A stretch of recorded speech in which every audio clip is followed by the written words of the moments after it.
When my dad was around 50, he got an African Grey. He always loved parrots his whole life, so I was happy for him to get one after his retirement. He named the bird Kevin. My dad taught Kevin a whole vocabulary of words, and he actually trained him to understand the meaning behind certain words, like hello, what's up, food, thank you, good, and a few others. My dad passed away at 70, and with that came the time to figure out amongst my siblings and I what would happen to Kevin. My brother and sister didn't want the responsibility of taking Kevin into their homes, plus their spouses were against it too. But I couldn't bear the idea of giving him away to a new home. Kevin was and is one of my last connections to my dad. In a sense, that was his best friend, so I decided I would take him into my home.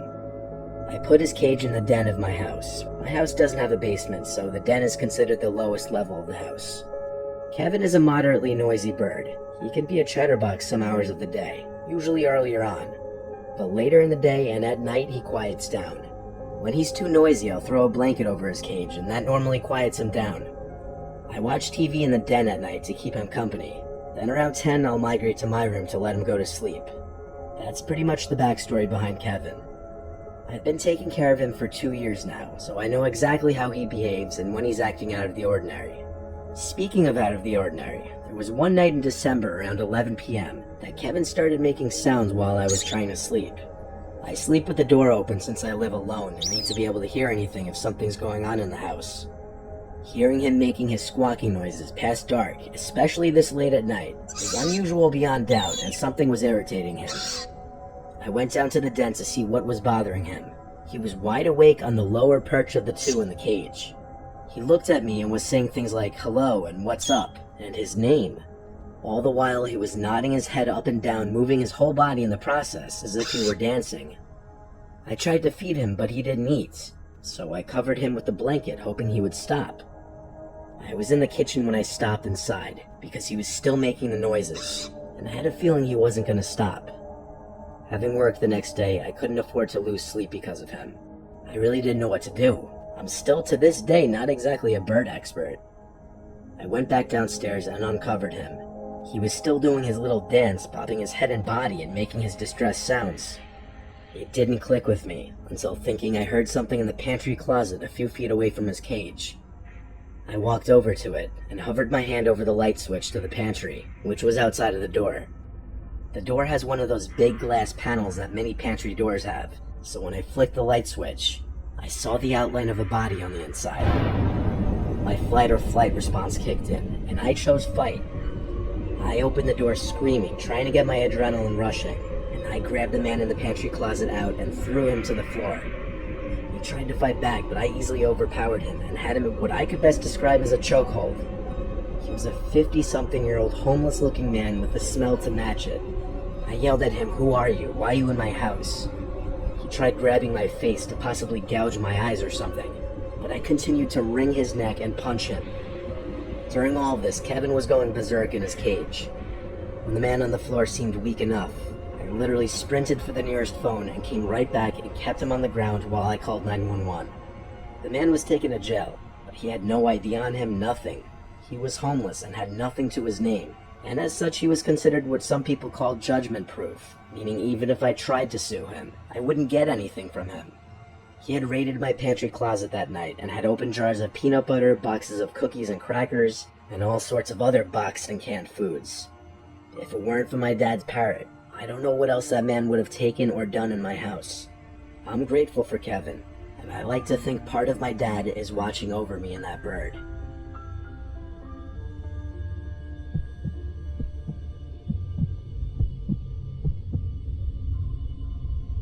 This story takes place when I was a junior in high school. For context, here's a little background information. Back in the day, I was a pretty involved student, took all the hard classes, and was in a few varsity sports. In one of these ways, I was always busy and didn't have much time for myself, and part of me was thankful for that. It provided me an escape from a world where my parents had recently parted ways and my older brother had just gone to college. It was just me and my little brother then. He also was a swimmer and a smart kid in his own right. We were really similar, even to this day. But probably because of the stresses our family situation put on us at the time, we didn't get along, near at all. One of those wet winter days in the Midwest, I'd put in my time at school and swim, and I still had to sit down for several hours of homework. This time I had to write an essay for some advanced class that I wasn't really interested in. I dropped my swim bag at the door when I got home and looked around my house to see if anyone was home.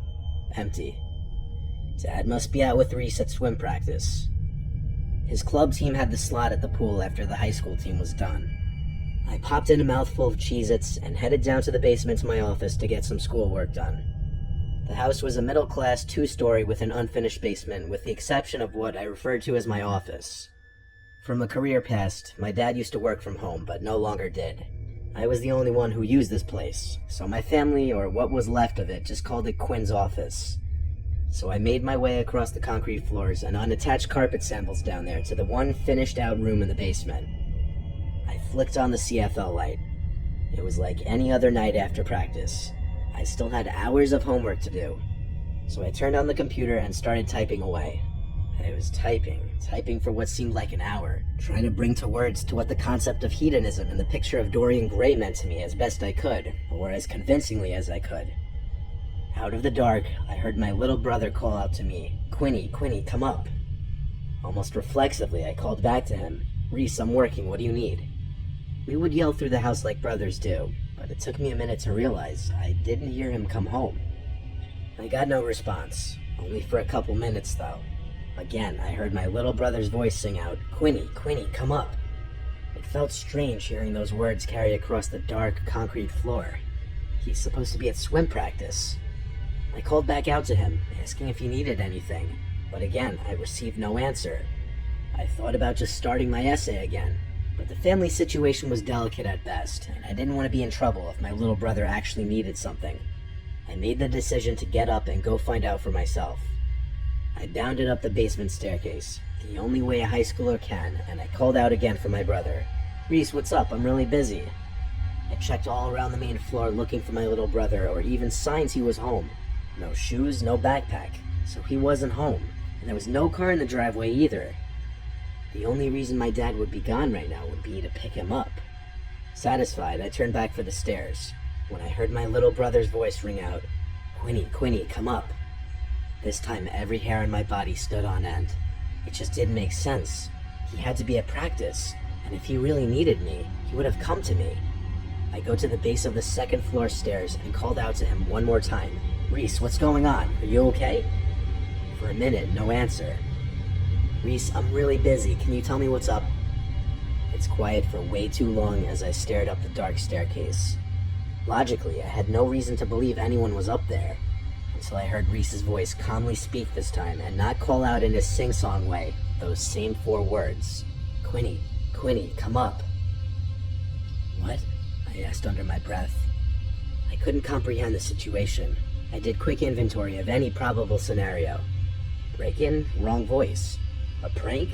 I would have seen something at this point. It had to be Reese, and maybe helping him would make me a good brother. So I began up the stairs. My heart pounded with each step, and I was about to make the landing to the dark second floor. Then I heard the buzz of the garage door motor. I ran back down the stairs and looked out the window. It was my father's sedan, and him and my little brother got out. I stumbled from the window to the hall where they would enter, and I felt my heart almost stop beating. I collapsed on the floor and just started to cry uncontrollably.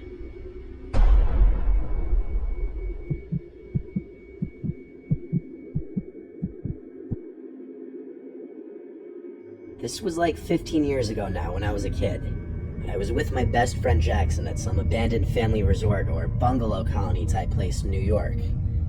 It was off a main road and then down a private dirt path driveway entrance, and it was a rather large property with a bunch of old abandoned buildings including at least 10 small bungalows, a main hall, a few bathroom stations, and an indoor pool house.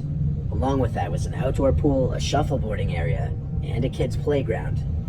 Everything was old, run down, and with tall, overgrown grass growing over it. We found this place accidentally one time walking down Route 209, but we didn't explore it that day. We came back another night. By the time we went, it was past sunset. The sun was kissing the sky goodnight. It was getting very dark, but we didn't want to come during the day in fear of getting caught and getting charged with trespassing. We brought along walkie-talkies and flashlights with us to communicate to each other when we'd split up. We started looking around the bungalows together. Most of them looked the same and were relatively small. 1 or 2 beds each, a small kitchen, and 1 bathroom each. Some of them had these little living room areas. Halfway looking through these bungalows, I split off from Jackson because he was moving kind of slow. I tried to enter the building that looked to be the main hall or office or something, but every entrance was locked. I walkie-talkied Jackson to tell him that the big building was locked. He didn't walkie-talkie back. I wondered if I was out of range from where he was. 2 minutes later, I found myself at one of the 2 bathroom buildings. It was probably a 400 square foot building. There were no doors to the building though. It was unusual. It just had 2 big openings, one for the men's room, one for the women's room. I remember the signs being faded and worn out looking. Then I saw these red tracks on the dirty old concrete bathroom floor. Now I'm not gonna sit here and say they looked like bloody footprints, but I couldn't explain what these red marks could be then, and I still can't say for certain now. Regardless, it was pitch black inside that bathroom around that corner, and that was the first building I was scared to enter. I tried walkie-talking to Jackson again, hoping he was in range this time. I pressed the button on the walkie and said, "Yo, where are you?" When I let go, I heard the beep sound that the receiving walkie makes after getting a message from inside the bathroom. It gave me a near heart attack. Then I thought Jackson must already be in there, hence the red-looking footsteps. I called his name, and it echoed into the bathroom. I was actually about to step into the bathroom thinking he was hiding from me, pranking me, when I heard Jackson's voice call out from the distance behind me, outside in the darkness of the night. I heard him getting closer. Couldn't see him in the dark, but he obviously saw my light, so I yelled back, "I found your walkie-talkie." I started stepping into the bathroom, but then he said back, "Don't go in there, I never went in there." This is when I turned around and hurried right out of there. I pressed and released the talk button really quick on my walkie, causing the beep again from inside that pitch-black women's room. Jackson and I looked at each other for half a second, then began dashing in the direction we came. We made it back to Route 209 and had to stop to catch our breaths. This is when Jackson told me that inside one of the bungalows he went into, he tried walkie-talking me, but I wasn't answering, meaning we must have been out of range. But then he heard a noise from the living area of the bungalow.